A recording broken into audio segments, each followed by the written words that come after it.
শরীফের মাঝে জান্নাতেরও বাগান আছে গো, সেই বাগানে শুইয়াছেন, সেই বাগানে শুইয়াছেন জিন্দা নবী রওয়াজায়, তোমরা যদি জগমত পরে বিয়া এদেরকে একটারও কোনো স্কুল কলেজে পড়াই নাই। আমার আব্বারে মাঝে মাঝে আমি নিজে আমার আব্বারে আল্লাহর কসম, আপনারা দেখেন নাই, আমি আল্লাহর কসম খাইছি, আমি আমার আব্বারে, আমার আব্বা শুয়ে থাকলে পায়ের মাঝে সুমা দিই, কপালে সুমা দিই, দিয়া কিছু হাদিয়া তোফা আব্বারে নতুন নতুন নতুন টাকা মাহফিল থেকে যখন পাই, এগুলি আমি আলাদা রাইখা দিই, আমি আল্লাহর কসম খাইছি। আপনারা দেখেন নাই, দেখছেন কি? আমি এইভাবে নিয়ে আব্বা আমারে দিই, দিয়া কই আপনারা বড় ভাগ্যবান, কারণ আমাদেরকে আলেম বানাইছেন, নতুবা আমরা যদি জাহান্নামে যেতাম কি করতাম? কথা বলি কি বলে? আপনাদের কারণে। আমি বলি আমার আব্বা অশিক্ষিত না, আমার আব্বা এমন জ্ঞানী, এমন শিক্ষিত, আব্বা বুঝতে পারছে আমাদের এই কোরআন হাদিস শিখতে হবে, এই জ্ঞানটা আব্বার মাথায় আল্লাহ দিয়েছে, আব্বা এতটুকু বুঝতে পেরেছে। এই কারণে আমার আব্বা, আমি মনে করি ও ডক্টর ফিস দিই, কিন্তু তার চেয়ে বেশি শিক্ষিত আমার বাবা। কথা বলি কি বাবা? আমি আপনাকে রাগ করেছেন না তো? এখন বলে হুজুর আপনার বাবাই না করেছে, আমরা তো আমাদের ছেলে মেয়েদের পড়তে পারি নাই। আপনাদের অবস্থান আছে, ওটা করতে পারে নাই, মাদ্রাসার প্রতি সম্পৃক্ত রাখেন। আমি বলেন এটার প্রতি সম্পৃক্ত রাখেন। আর মাদ্রাসা কার ঘর? না, মাদ্রাসা কার ঘর? নবীর ঘর। মসজিদ কার ঘর? আমভাবে আমরা সবাই আল্লাহ। কথা অনেকের বলেন, কিন্তু খাস খাস ভাবে এটা আমার, এটা সভাপতির, এটা মাইক অপারেটর, এটা খাস খাস ভাবে। মাদ্রাসা কার ঘর? কথা বলেন না? নবীর ঘরের সাথে সম্পৃক্ত রাখেন, লাভ হবে। আমিন। লাভ হবে, আমার আল্লাহ খুশি হয়ে যাবে, মদিনাওয়ালা খুশি হতে খুশি হবে কে? আল্লাহ। আল্লাহ কবুল করে বলেন আমিন। আর সম্পৃক্ত হন। যেমন ছোট্ট একটা কথা, যারা মদিনায় গিয়েছেন আপনারা দেখেছেন, মা বাইনা বাইতু ওয়া মিম্বারি রাউদাতুম মির রিয়াদিল জান্নাহ। এই নবীজির বলেন আমার এই ঘর থেকে আমার এই মিম্বর শরীফ পর্যন্ত এই মাঝখানে 27 জায়গা, এটা বেহেশতের বাগান। আল্লাহ আপনাদেরকে দুটো সিজদা দেওয়া সেই জায়গা দেয়া, বেহেশতের মধ্যে, বেহেশতের বাগানে দুটো সিজদা দেওয়ার তৌফিক দেন। আমিন। যারা হৃদয় থেকে বলছেন যাইতেন পারবেন, আর যারা কাছেন আমিন এয়ারপোর্ট থেকে ফিরাইবেন, করোনা টিকিট কই। আল্লাহ হেফাজত করে বলেন আমিন। হৃদয় থেকে বলেন আমিন। মদিনা যেতে চান কি চান না? তারা কারা চান? দুই হাত উঠে দেখান তো। নারে তাকবীর, আল্লাহু আকবার, ইয়া রাসূলুল্লাহ, জিন্দাবাদ। সবাই বলবেন মারহাবা। আরে এসকবাদী সহজ নয়, তাকাই তো আউলিয়া হয়। এটা এমনি আইডে নাই, এটা ওখানে ভালোবাসা থাকলে এখানে প্রকাশ করে। কথা বলি কি বলে? আপনার বাবারে মারছে, যদি আপনার সত্যিকার আপনার বাবা প্রেমিক, আপনি বলবেন কে মারছে, আপনি শক্তি যেটুকু কাছে এই শক্তি নিয়েই মোকাবেলা করবেন। কথা বলি কি বলে? কে আপনার তর্জনী ধরে রাখতে পারেন আপনার, কেন? এটা প্রেম, এটা মহাব্বত, ভালোবাসা। আল্লাহ রাসূলের মহাব্বত ভালোবাসা থাকলে শরীর, বডি দেখছেন নি, বডির মধ্যে, শরীরের মধ্যে এটা তো একটা হ্যাংলা পাতলা, ঠিক আছে না? হ্যাংলা পাতলা, কিন্তু আমি কই এটা ইঞ্জিন তো জাপানি ইঞ্জিন। মারহাবা কইতেন না? আর হৃদয়টা জাপানি না, হৃদয়টা মদিনাওয়ালার প্রেমে ভরপুর। আল্লাহ কবুল করে বলেন আমিন। ওখানের ভিতরে রিয়াজুল জান্নাহ আমি বসে বসে দেখলাম, আমার প্রথম হজে যাবার 14, এরপরে ভাগ্যক্রমে আবার 15 সালে চলে গেছি, 18 সালে উমরাতে।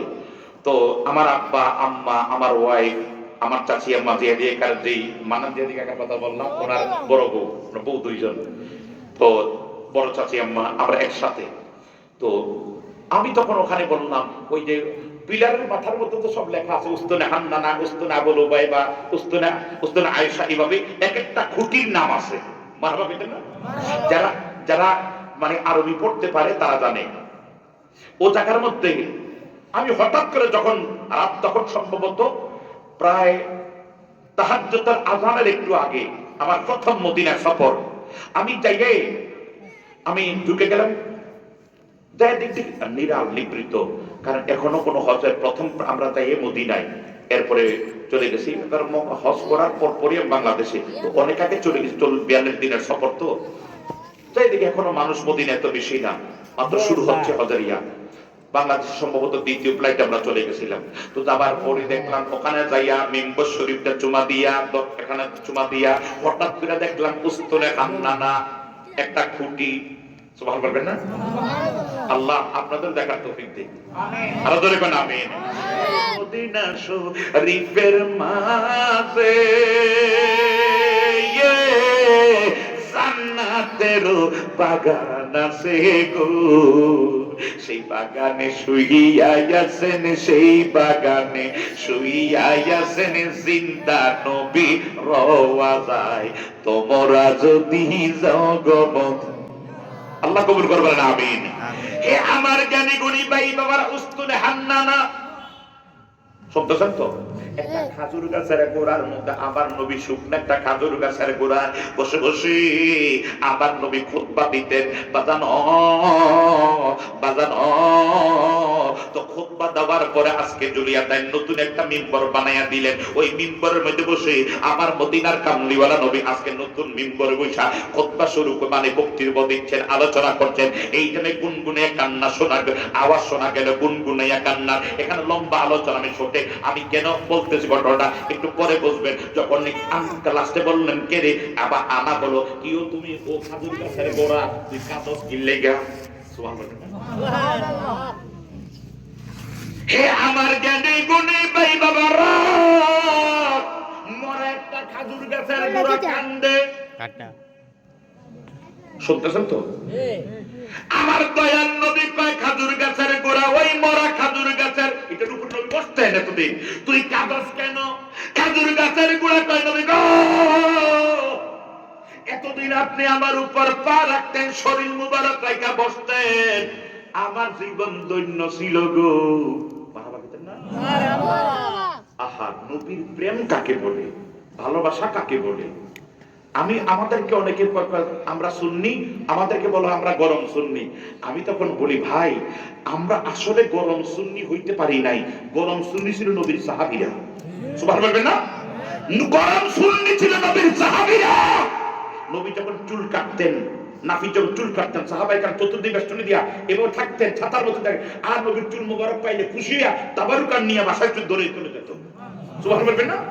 নবী যখন নাক থেকে ইংরেজ পালাবেন, সাহাবায়ে কেরাম হাত নিচে রাখতো, মারহাবা বলেন, মারহাবা, এটা নিয়ে তারা শরীরের মধ্যে মাখতো। নবীদের ঘাম মোবারক, থুতু মোবারক নবী যখন ফলাইতেন, তারা ওইটা নিয়ে মুখের মধ্যে মালিশ করতো। সুবহানাল্লাহ। আরে হ্যাঁ, এখন আমার আপনি বলবেন, এখন যদি আমার মদিনার কামলিওয়ালা দয়াল নবী এই জামানায় যদি থাকতো, নবী থুতু ফলাইতো, আর যদি কেউ এমনি হাতের মধ্যে নিত, আর যদি এই বেটা কি রে গরম সুন্নি স্যার কথা মনে করে বলে ওটা বেদাতিকের করসকা, এটা করস কি লিগা, এটা কই ভাইছ? এটা সাহাবায়ে কেরাম, সুবহানাল্লাহ বলবেন না? তারা এটা মোহাব্বত, ভালোবাসা। নবী লোকের নখ কাটতেন, তারা চতুর্দিকে বেষ্টনীতে দাঁড়িয়ে থাকতেন। যখন নবী নখ কাটা শেষ হইতো, সবাই হাত পাইতে রাখতো। সুবহানাল্লাহ বলবেন না? তো নবী একটা করে সবাইকে দিয়ে দিতেন। এবং কি আচ্ছা, আমাদের নখ শুনতেছেন তো? তো আমাদের 20টা আঙ্গুল, হাতে পায়ে 20টা, কথা কয় না, 20টা আঙ্গুল। তো 20টা আঙ্গুল দিয়ে নবী নখ কাটলেন। কাটার পরে প্রায় 1400 সাহাবী, সাহাবী কত? 1400 সাহাবী নবীর সামনে আচ্ছা সবাই দাঁড়িয়েছে নবীর নখ মুবারক নেওয়ার জন্য।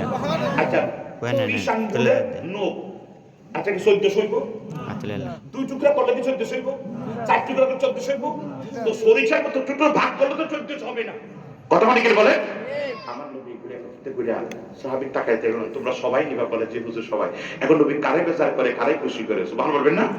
আমার নবী একটু হাত দিয়ে বলেন নাও, বিসমিল্লাহ বলে দেওয়া শুরু লাগালেন। 1400 সাহাবীরা প্রত্যেকে একটা নখ দিলেন। ওই নবীর আমাদের মতো কইও না, ওই মতো। ওই যে দেখলাম আমাদের কুয়াকাটার একজন কওমি ভাই হাফিজুর রহমান সিদ্দিকী সাহেব, ওনার ছোট ভাই মুফতি মেজবাহুদ্দিন হাবিবুর রহমান মেজবাহ জাযাকাল্লাহ, উনি বলতেছেন নবীজির আবু তাহের দেখতে যেমন নবীর চেহারা একই রকম ছিল। নাউযুবিল্লাহ, নাউযুবিল্লাহ, নাউযুবিল্লাহ। আবু জাহেলের দেখতে যেমন নবীরে দেখতে এমন, উভয়ের চেহারা একরকম ছিল। নাউজুবিল্লাহ বলতেন না? এই জায়গায় আমাদের আপত্তি। হ্যাঁ, আমি তোমার সঙ্গে এই জায়গায় একত্রিত হতে পারি নাই। এই জায়গায় নবী কো নাফতুকা হাদিবিনকুম আইয়ুকুম ইসলি, নবী কো আমার মতো তোমরা কেউ নাই, কে আছো তোমরা আমার মতো?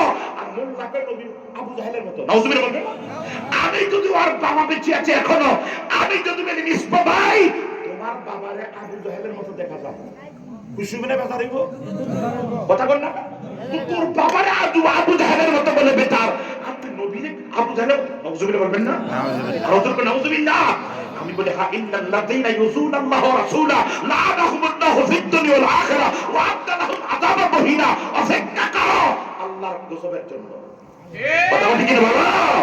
কোন জায়গায় কারে কোন জায়গায় লাগাও, তোমার মতো কারে মনে করো তুমি কাশিমুত তুলনা দিল, তুমি নাউজুবিল্লাহ বলবেন না? নাউজুবিল্লাহ। নবী কামার মতো কেউ নাই, আর তুমি কি আবু জাহেলের মতো?